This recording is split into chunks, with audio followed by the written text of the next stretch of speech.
જય માતાજી મિત્રો, સ્વાગત છે તમારું જે કે ફાર્મિંગ બ્લોગમાં. તમને આજે ખેડૂતની કેવી દુર્દિશા છે તે નજરે બતાવું. સામે જુઓ, બજારમાં લેવા જાવ તો 40 રૂપિયાની કિલો આપે તમને.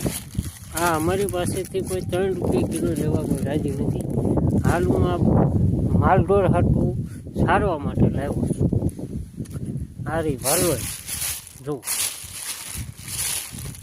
વાલોળની કોઈ એક દિશા, ભીંડો જો આખી ગાંહડી 20 કિલોની. આ સોળી કોઈ લઈ જવા ત્યાં 10 રૂપિયા કિલો નહીં. જો 3 જબલા છે. તો એ મારી આ ગાડીમાં આવ્યું એટલું લાવ્યો છું. બાકીનું ને પડ્યું છે રીંગણા 2 રૂપિયા કિલો, તોય નથી લીધા.